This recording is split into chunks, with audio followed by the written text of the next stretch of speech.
Olha só, gente. Na aula passada, eu mostrei para vocês que existiam três maneiras, né? Não é três maneiras, né? Três diferentes métodos para que a gente consiga calcular a capacidade de carga do nosso maciço geotécnico. Ou seja, como eu vou saber qual é a tensão de ruptura do meu maciço geotécnico e, com isso, saber qual é a tensão admissível daquele meu maciço geotécnico para que eu possa projetar o meu elemento de fundação. Então, a gente falou que tinha como se obter esses parâmetros do ensaio de prova de carga, diretamente, né? Existem os métodos teóricos, que foi o método de Terzaghi, que eu apresentei a parte teórica desse método na aula passada. E tem os métodos semi-empíricos, que a gente ainda vai ver na aula de hoje, certo? Então, na aula passada, eu mostrei como a gente iria calcular a tensão de ruptura do maciço geotécnico através do método proposto por Terzaghi. E esse método é um método teórico que não é tão utilizado, lembra que eu falei nos escritórios de projeto atualmente, mas ele é muito utilizado para fins didáticos, tá?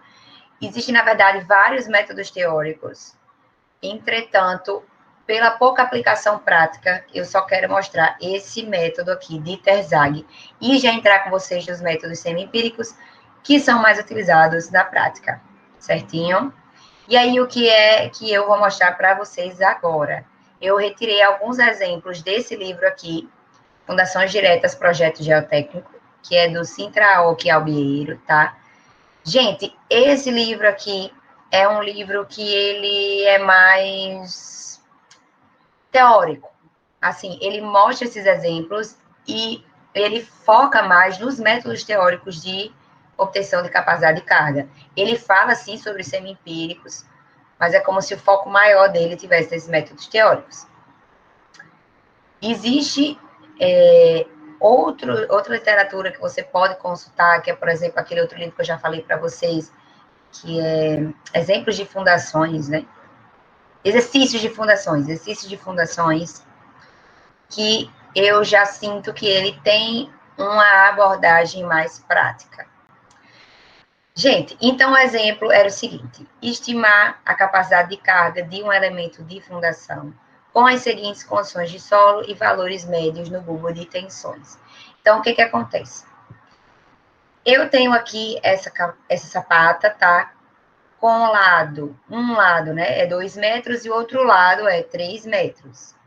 Ela está assentada a uma profundidade de 1 metro, que coincide com a profundidade do nosso nível d'água, tá certo? E aí, o que acontece? Eu estou propondo aqui 3 tipos de solo diferentes que estejam aqui nessa situação. Uma areia argilosa, com coesão de 50 kPa e ângulo de atrito de 25 graus. Uma areia pouco compacta com NSPT de 6 e uma argila média com NSPT de 8. E aí, eu quero saber o que é que vocês ainda estão lembrando da aula passada. A gente viu que, por esse método teórico proposto por Terzaghi, a gente vai ter 2 tipos de formulação para que a gente consiga descobrir a tensão que vai causar a ruptura do nosso solo. Essas 2 formulações aí dependiam do tipo de ruptura que aquele meu solo teria.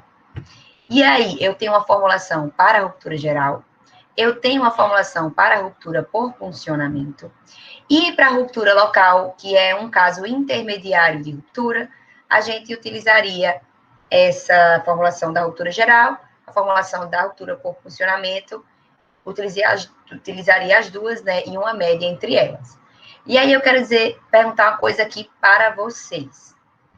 Quais tipos de solo geralmente a gente viu que tem ruptura geral? Então, os solos que têm ruptura geral são aqueles que têm uma característica de serem mais resistentes. Areia compacta, areia muito compacta, argila rija, etc. Os solos que geralmente vão apresentar uma ruptura por funcionamento são aqueles solos que têm a característica de ter uma menor resistência. Argilas que são bem moles, areias que são bem fofas, belezinha? Em geral. E existem solos que são, por exemplo, silt arenoso, argila, arenosa, areia argilosa, que são solos que são mistos. E aí, com esse tipo de solos mistos, a gente viu que existia um gráfico lá, que a gente entrava com dados nele, e ele nos mostrava qual seria o tipo de ruptura. Esses solos misturados, que eu estou dizendo para vocês, são os solos CFI. E aí, por exemplo, é o solo aqui da letra A, certo? Desse nosso exemplo. Então, é um solo que ele não é só areia pura, não é só argila pura, tá? Não é só silt puro, tá?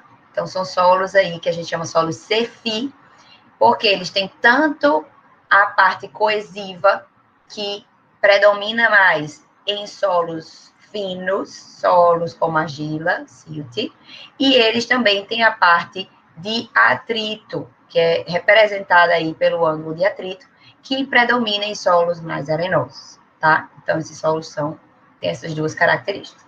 E aí, gente, essas duas formulações aí que a gente viu, professora, tem muita coisa nessa formulação.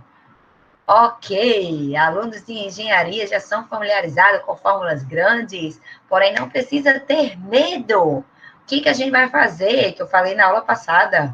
A gente vai apenas entendendo cada item aí, de cada expressão dessa, a gente vai apenas encontrar esses itens e substituir nessas formulações. O que vocês vão ver que é algo muito tranquilo, belezinha?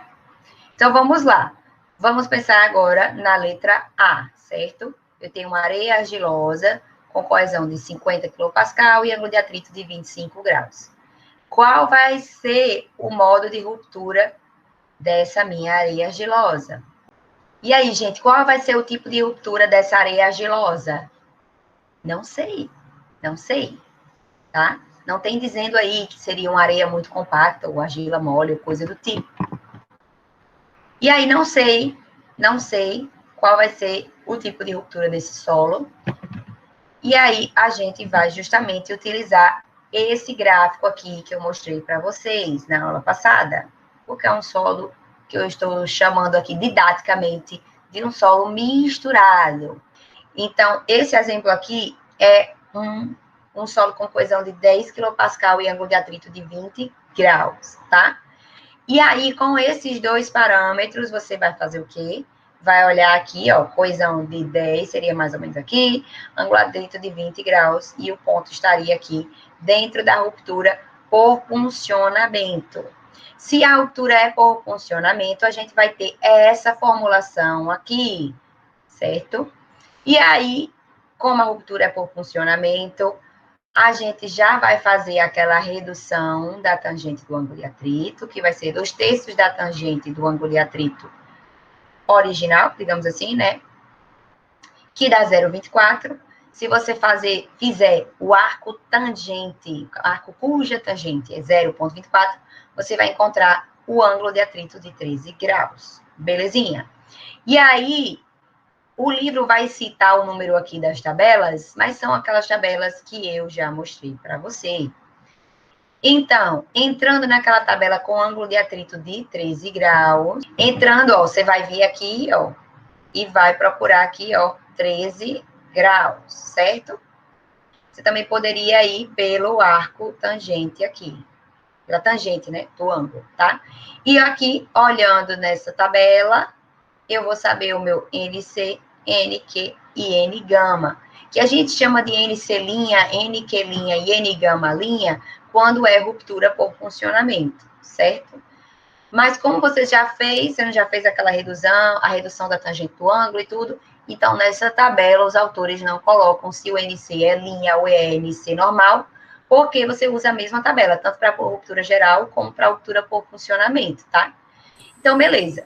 Professora? Oi. Lá tinha dado 0,24. Nesse caso aí, que ele fica entre o 0,23 e o 0,25. Tem algum problema?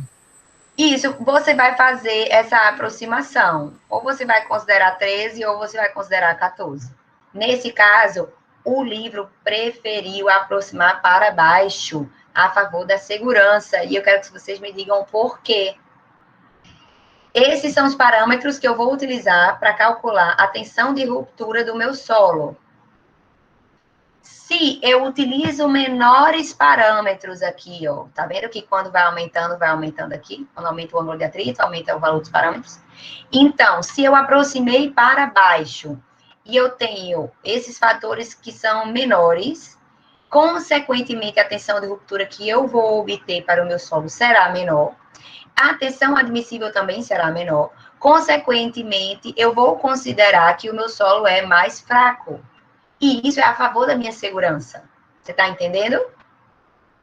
Então, se eu aproximasse, nesse caso, para cima, é como se eu estivesse considerando o meu solo um pouco mais resistente do que ele realmente é, certo? Então, quando eu aproximo para baixo, nesse caso, eu estou sendo a favor da segurança, porque eu estou considerando que o meu solo é um tiquito menos resistente do que ele realmente é. Tá? Entendido isso? Ângulo de atrito aí considerado aproximadamente 13 graus. Encontrei esses parâmetros aqui. E como é que eu vou saber esses fatores de forma, que são o SC, o SQ e o S-gama? Vai depender aqui da forma da minha sapata. A minha sapata, ela é retangular. Então, para as sapatas retangulares, o meu SC, SQ e S-gama é dado por essas fórmulas aqui, tá?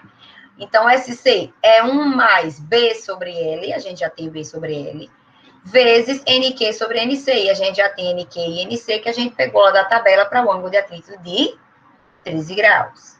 SQ, só substituir aqui também, já tem o B, já tem o L, já tem o tangente do meu ângulo de atrito. S-gama, 1 menos 0,4 vezes B dividido por L. Belezinha? Então, é isso que a questão vai fazer aqui. Então, tem o meu SC, SQ e S-gama. E aí, lembrando, como o nosso caso é a ruptura por funcionamento, a gente teve que fazer essa redução aqui da tangente do ângulo de atrito e do ângulo de atrito. E aí, aqui, você está vendo que ele pede, no SQ, 1 mais B sobre L vezes tangente do ângulo de atrito, certo? No SQ, 1 mais 2/3 da tangente do ângulo de atrito. E isso aqui também tem que ser esse valor aqui reduzido que você já calculou, certo? Então, você vai calcular esse valor reduzido e você vai utilizar ele em tudo, belezinha? Então, quando aqui, nesta tabelita, ele está pedindo a tangente do ângulo de atrito, se for altura por funcionamento, você já vai saber que tudo aí vai ser reduzido. A tangente vai ser reduzida, aqui você vai considerar o ângulo de atrito reduzido, aqui vai ser a tangente do ângulo de atrito reduzido, esses fatores de capacidade de carga vão ser aqueles fatores com a linhazinha, beleza? Quero saber se até agora alguém tem alguma dúvida em como eu fiz para encontrar esses parâmetros, né? N'(C), N', N', SC, SQ, S-gama. Professora, no caso, então, esse tangente do ângulo de atrito, só para o funcionamento é que vai ser 2/3 da tangente do ângulo, etc. Isso, exatamente. Só no caso de ruptura por funcionamento é que a gente vai precisar fazer essa redução. No caso de ruptura geral, não. No caso de ruptura local, você vai calcular das duas maneiras, né? Tanto com a formulação da ruptura geral, quanto com a formulação da ruptura por funcionamento, reduzindo aí a tangente e o ângulo de atrito. Belezinha? Entendi. Certo. E aí, pessoal, como é uma areia argilosa e a ruptura por funcionamento, foram adotados os seguintes pesos específicos. de 16 kN por metro cúbico e de saturado 19 kN por metro cúbico. De onde veio isso, professora? Daquelas tabelas que eu mostrei agorinha para vocês, tá? Nesse caso aqui, eu vi que o livro, ele utilizou a tabela de areia. Por quê? Quando a gente fala areia argilosa, significa que é predominantemente areia aquele solo. Então, o que é que ele fez? Utilizou a tabela de areias, que para diferentes valores de NSPT e tal, a gente tem os pesos específicos, né? Ele utilizou aqui, ó, o peso específico para areia fofa. Por quê? É justamente em areias fofas que a gente tem ruptura por funcionamento. Ele entrou aqui, ó, consistência fofa, porque geralmente areias fofas é que a gente tem a ruptura por funcionamento, tá? E ali ele viu o peso específico seco e o saturado, tá? O solo que está abaixo da sapata, ele vai ser um solo saturado e a gente vai utilizar esse peso específico aqui. Para o solo que está acima do nível d'água, a gente vai utilizar esse peso específico aqui. Quais parâmetros a gente ainda precisa saber da formulação? A gente descobriu aqui, né, o N'(C), SC, N'(Q), SQ, N'(γ), S'(γ). Agora, eu acabei de falar para vocês essa questão aqui, ó, do peso específico que foi adotado. A gente ainda precisa descobrir esse Q aqui, que é a sobrecarga. E eu preciso mostrar para vocês também aqui, ó, essa coesão, tá? E aí, vamos continuando. Vocês viram que a gente já está matando aí essa equação aos poucos? Aos poucos, a gente está descobrindo cada parâmetro. E aí, depois, a gente só entra e joga aí nessa formulação, cada um no seu lugar. Beleza? E aí, como essa sapata está assentada a 1 metro de profundidade, a sobrecarga vai ser 16 vezes 1, porque esse solo daqui é um solo que está acima do nível d'água, então eu vou considerar solo seco, né? O peso específico para solo seco. E o que é essa sobrecarga? O que é esse quê, professora? É justamente a consideração do peso de solo que tem aqui até a cota de assentamento da minha sapata. Se a minha sapata estivesse assentada a 2 metros de profundidade, então seria 16 vezes 2. Belezinha? Para a parte que está abaixo do nível da água, a gente vai utilizar o peso específico submerso. Lá naquela tabela que a gente viu, não tem dizendo o peso específico submerso, e nem precisa, porque a gente tem o peso específico saturado, que é 19 kN por metro cúbico. E aí, como é que a gente sabe o peso específico submerso de algum solo? A gente pega o peso específico saturado dele e tira do peso específico da água, que é 10. Então, 19 menos 10, 9 kN por metro cúbico. Alguém está falando aí? No Oi. caso, a base da sapata, ela está em contato com o nível da água, né? E aí ele está usando o solo seco. Mas eu vi que tinha também a questão do solo úmido. Isso, olha só. A questão de solo úmido é se a gente estiver considerando um solo que não está totalmente aqui abaixo do nível d'água. Se você quisesse considerar aquilo que a gente vê em mecânica dos solos, né, que é por capilaridade, a água vai subir um pouco aqui do nível d'água e vai encontrar aqui um solo um pouco úmido aqui em cima. Então, você pode também considerar essa questão da capilaridade. Nessa questão, isso não está sendo considerado. Então, está considerado como se tudo isso daqui fosse seco e aqui abaixo do nível d'água tudo fosse saturado, tá? Está sendo menos detalhista essa questão, tá? Como é para fins didáticos, está sendo menos detalhista.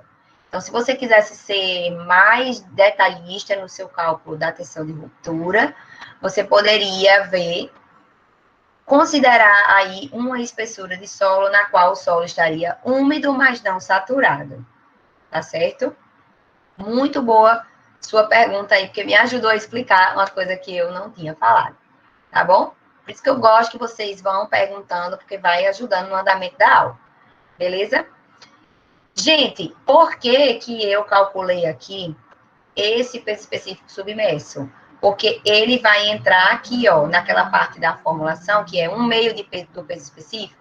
1/2 do peso específico, nessa parte aqui da formulação, você está considerando o peso específico aqui, abaixo do solo da sapata.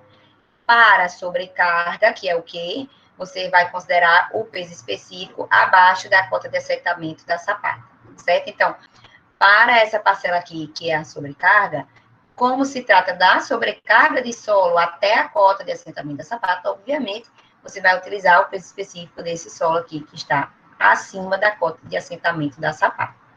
Beleza, descobrimos tudo, agora só o que está faltando é a coesão do nosso solo. Não é errado aí na fórmula, na metade de 19. Só que eu tô falando para você que aqui a gente considera o peso específico submerso, certo? Então, pessoal, o que a gente fez até agora? A gente foi descobrindo cada parâmetro aqui. Primeiro, a gente, através do ângulo de atrito do solo, ou também dá, né, pela tangente do ângulo de atrito do solo, eu encontrei NC, N gama, ou NC, NQ e N gama, que no caso tem esse linha, porque é ruptura por funcionamento. Depois disso, de acordo com o formato da minha sapata, eu entrei na outra tabela e encontrei os valores de SC, SQ, S gama. Depois, o que eu fiz? Calculei a minha sobrecarga. Para calcular a minha sobrecarga, eu precisava do peso específico do solo acima da sapata. E aí, o que eu fiz? Fui lá na tabela também, por correlação, eu consegui encontrar esse peso específico do solo acima da minha sapata. E aí, essa questão não está considerando, não está sendo detalhista o suficiente para considerar até onde essa água subiria por capilaridade, para que se fosse considerado um peso específico úmido do solo, tá? Está considerando apenas peso específico seco e saturado.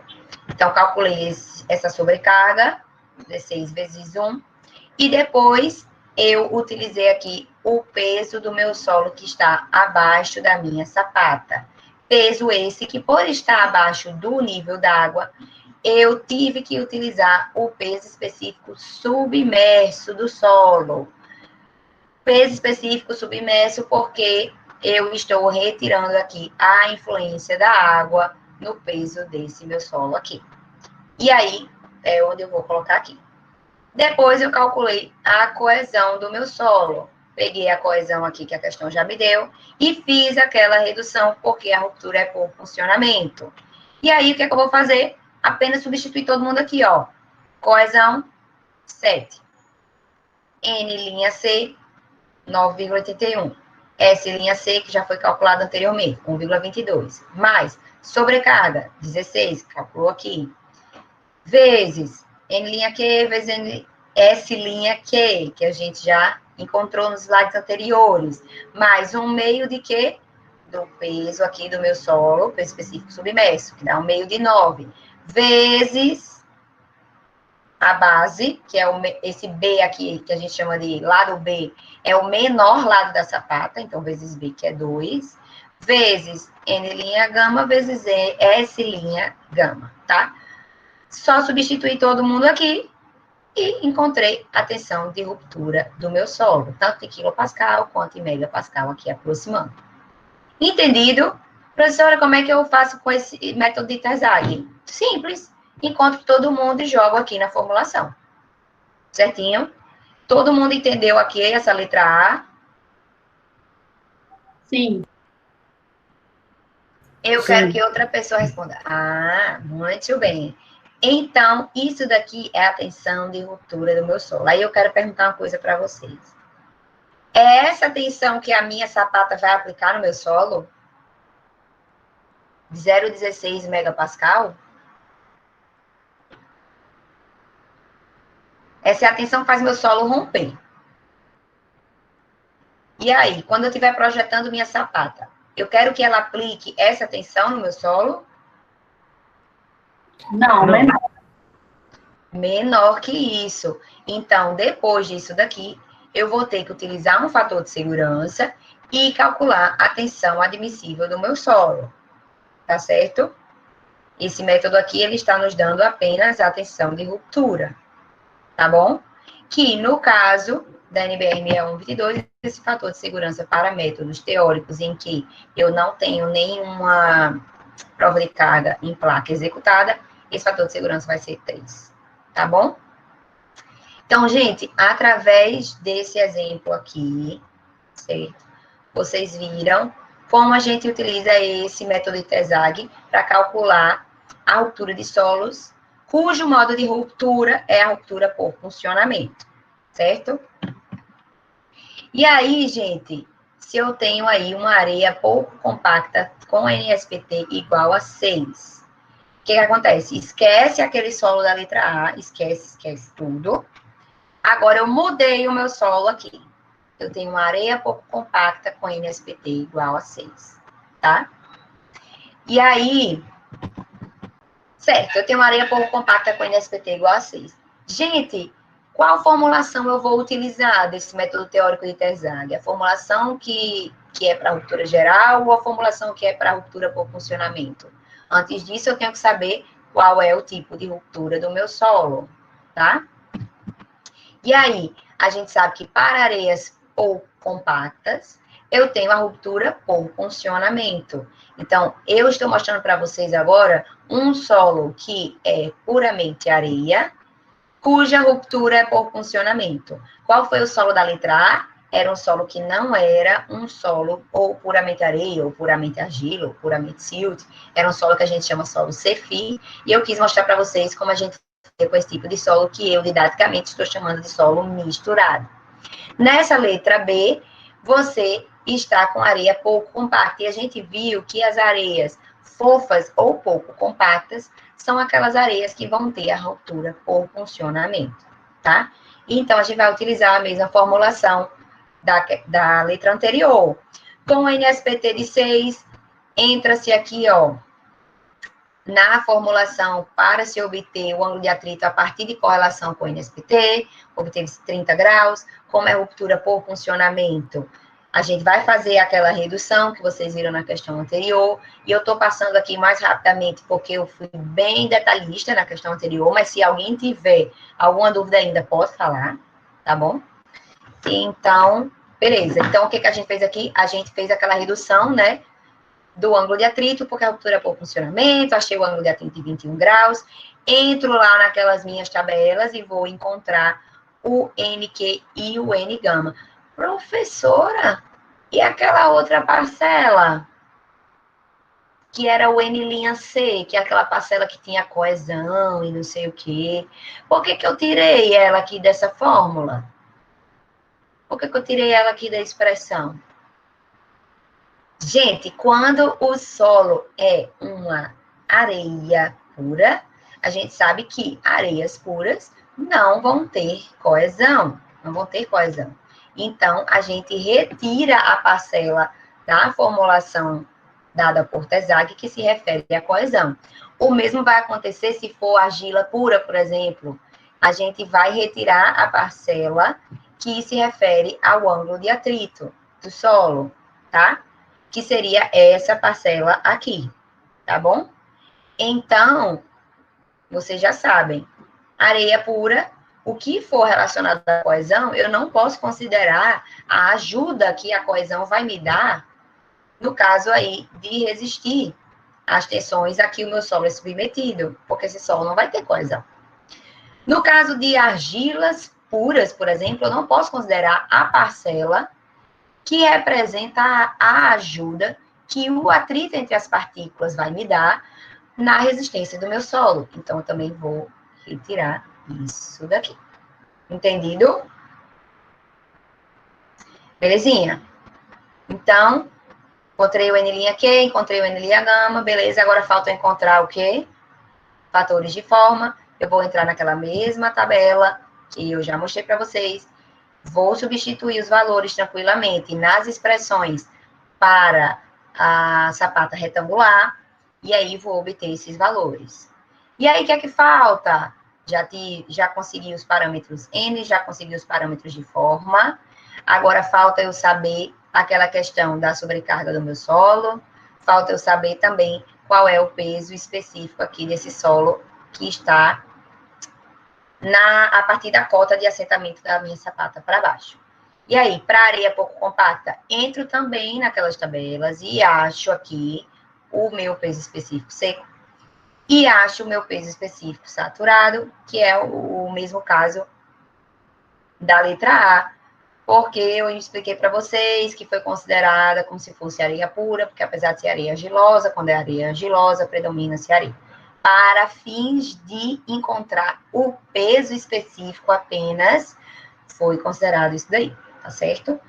Peso específico do solo é uma coisa que você está estimando de qualquer maneira, certo? E aí, beleza. Posso utilizar o peso específico saturado aqui para essa parcela aqui que se refere ao peso de solo que está abaixo da minha cota de assentamento? Não. Tenho que encontrar o peso específico submerso. Encontrei aqui. E aí, o que eu vou fazer? Entro nessa formulação com todos os parâmetros que eu já encontrei até agora e encontro a tensão de ruptura do meu solo. Entendido até aqui? Sim, professora, no caso aí, a tensão admissível, você disse que o fator de segurança é 3, né? Isso. Aí eu vou dividir esse valor por 3 para ter a tensão admissível? Exatamente. Você vai dividir por 3. Por quê? O fator de segurança, ele vai fazer o quê com essa tensão que você vai considerar no seu projeto, que é a tensão admissível? A tensão de ruptura do solo é 0,18. Você não pode utilizar 0,18, senão seu solo vai romper. Então, você tem que diminuir essa tensão para que ela se torne admissível. Então, para que eu possa diminuir essa tensão, eu tenho que dividir por 3. Se eu multiplicar por 3, eu estou aumentando a resistência do meu solo. Aumentando a resistência que eu estou considerando como a resistência do meu solo, tá? Então, eu vou dividir aí 0,18 por 3, tá? Para ter a minha tensão admissível. Deixa eu só já lhe dar valores aqui. Então, seria 0,06 MPa ou 60,66 kPa a tensão admissível do seu projeto. Então, as suas sapatas vão aplicar no solo, no máximo, a tensão de 60,66 kPa, apesar de o seu solo só romper com uma tensão de 182 kPa. Por que esse fator de segurança é tão alto, professora? Primeiro que isso aqui é um método teórico, que eu já disse para vocês que existem métodos que são mais precisos e até por isso utilizam fatores de segurança menores. Segundo, porque sempre vai ter fator de segurança aí. A gente também tem que lembrar que a gente veio aí, a gente conseguiu esse NSPT a partir do ensaio ESPT, que é um ensaio que vai fazer diferentes furos ali no nosso terreno. A gente não tem bem certeza, então, devido às várias incertezas que a gente tem nesse processo, desde a parte de investigação do subsolo até a parte do cálculo de capacidade de carga, ou seja, cálculo da tensão que vai causar a ruptura do meu solo. Então, eu vou aplicar uma tensão nesse solo bem menor do que a tensão que eu estou estimando que seja a tensão de ruptura do meu solo, tá? Por que eu estou dizendo que eu estou estimando? Porque você não sabe. Você não fez um ensaio de ruptura aí no seu solo para saber qual a tensão de ruptura. Você está utilizando formulações teóricas para se chegar nisso, tá? Então, você precisa considerar uma segurança na hora de saber que tensão você vai aplicar no seu solo. Belezinha?